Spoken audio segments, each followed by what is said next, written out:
Olá, nono ano, tudo bem com vocês? Eu espero que sim. A nossa aula de revisão hoje serão dicas de como redigir uma excelente redação. Então vamos lá? Pessoal, é importante entender que um bom texto ele não sai na hora e é necessário bastante preparo para que você consiga produzir uma excelente redação. Aí você me pergunta, mas como fazer isso? Bom, eu vou te passar 13 dicas para você produzir uma excelente redação. A primeira é: entenda os gêneros e os tipos textuais. O que é isso? No Enem e alguns outros grandes vestibulares, como a FUVEST, eles cobram a realização de um texto dissertativo argumentativo. Porém, não é assim em todos os processos seletivos, não. Outras universidades que aplicam o vestibular, eles podem exigir a produção de outro gênero, como carta, artigo de opinião. Isso é muito comum em faculdades de todo o país. Por isso, é importante que você leia o edital de todos os vestibulares com antecedência, porque em alguns o gênero não é divulgado antes da prova. Sendo assim, se não foi, é importante que você estude sobre os diferentes tipos e gêneros de texto para ficar bem preparado. Segunda dica: aumente o seu repertório sociocultural. Escrever uma redação para vestibular exige conhecimento de atualidades do que está acontecendo no mundo. É muito comum você precisar entender os assuntos que estão em alta para compreender e saber falar sobre o tema proposto. Além disso, um repertório sociocultural amplo te ajudará a fundamentar melhor as suas ideias, desenvolvendo boa estratégia argumentativa. Por isso, busque ficar por dentro de tudo, dos assuntos que estão sendo mais discutidos por meio dos jornais, da TV e portais de notícia. Leia livros, assista documentários, ouça podcasts e adote outras ferramentas que te ajudem a ampliar o seu conhecimento.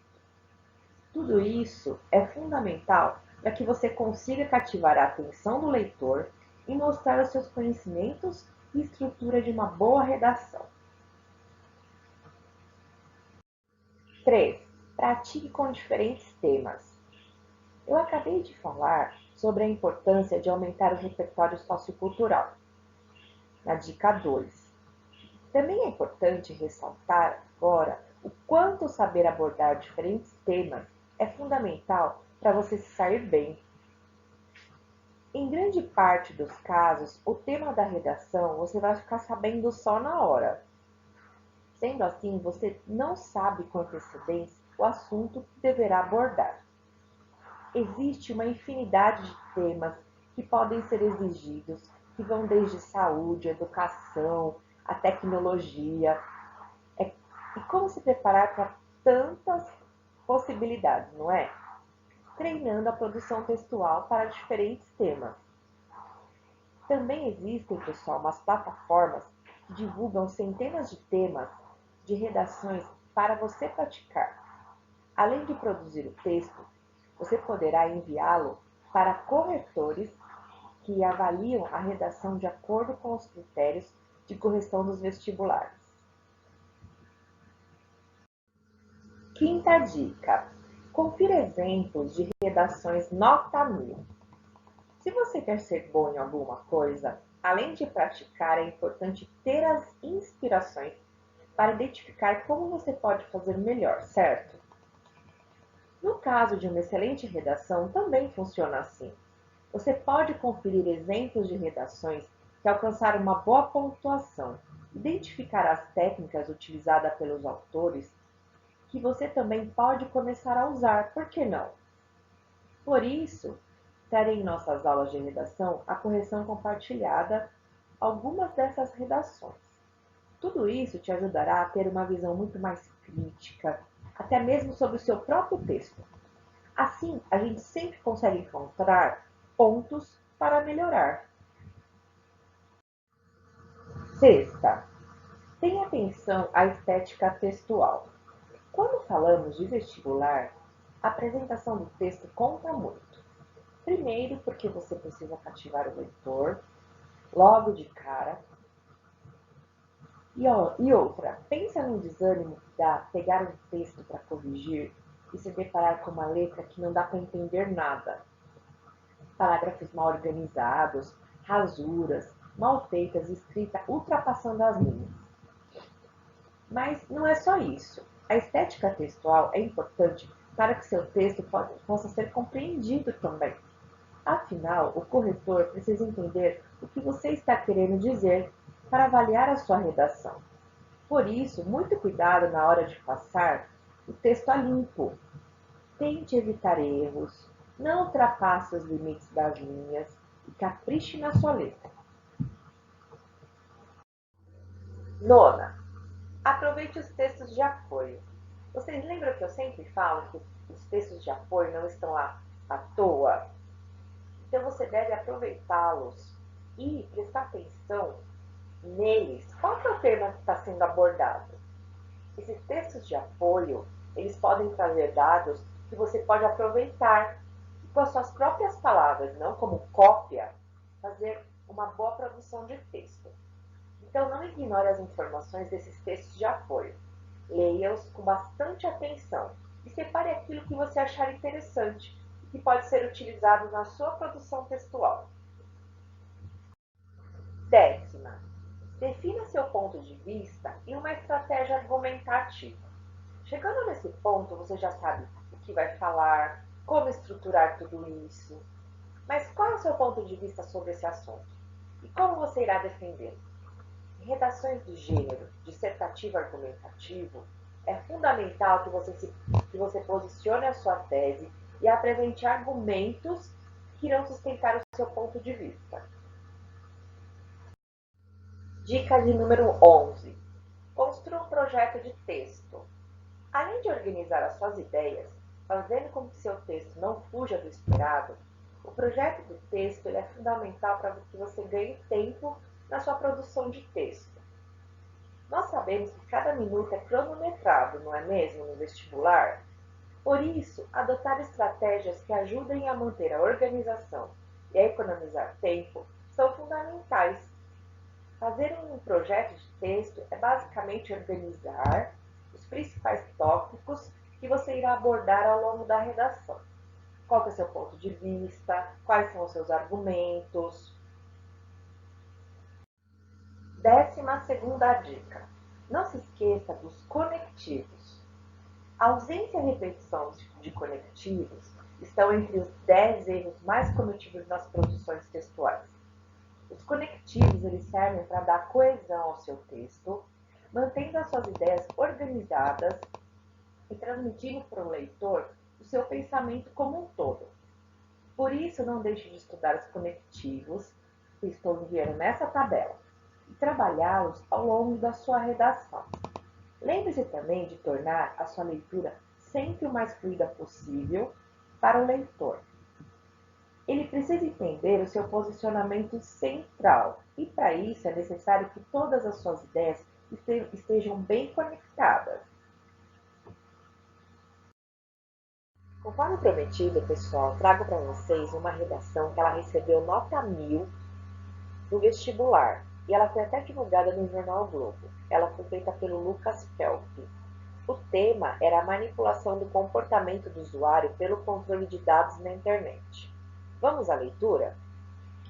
No livro 1984, de George Orwell, é retratado um futuro distópico em que um Estado totalitário controla e manipula toda forma de registro histórico contemporâneo, a fim de moldar a opinião pública a favor dos governantes.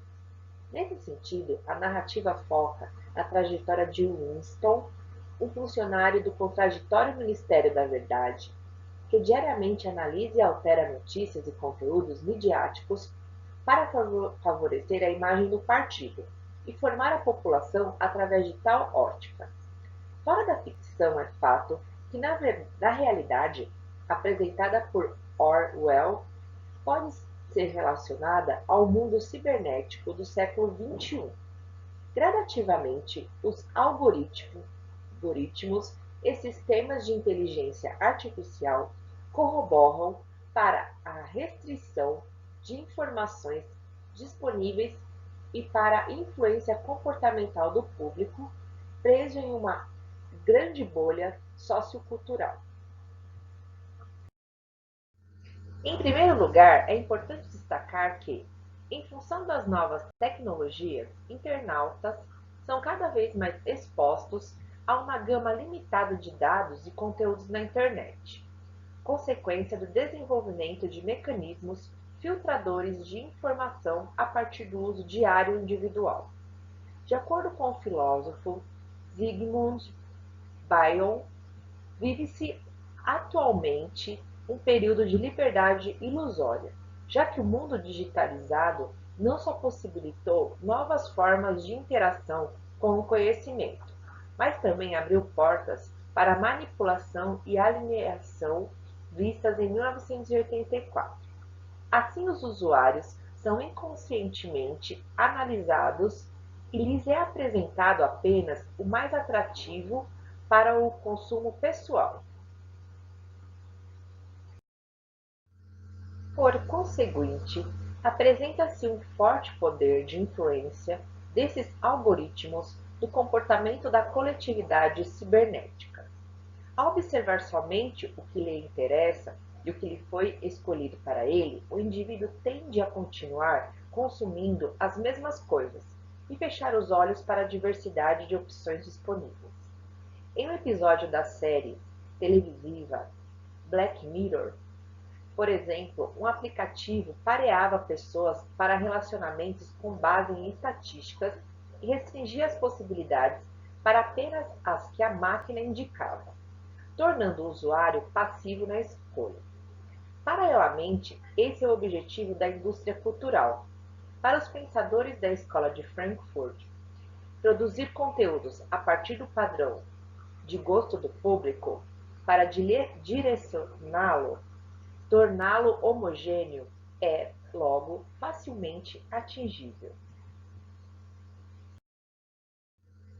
Portanto, é mister que o Estado tome providências para amenizar o quadro atual, para a conscientização da população brasileira a respeito do problema. Urge que o Ministério de Educação e Cultura MEC crie, por meio de verbas governamentais, campanhas publicitárias nas redes sociais que detalhem o funcionamento dos algoritmos inteligentes nessas ferramentas e advirtam os internautas do perigo da alienação, sugerindo ao interlocutor criar o hábito de buscar informações de fontes variadas e manter em mente o filtro a que ele é submetido. Somente assim será possível combater a passividade de muitos dos que utilizam a internet no país e, ademais, estourar a bolha que, da mesma forma que o Ministério da Verdade construiu em Kingston em 1984, as novas tecnologias estão construindo nos cidadãos do século XXI. Muito obrigada por terem acompanhado esta revisão. Nos vemos em nossa próxima videoaula. Um grande abraço!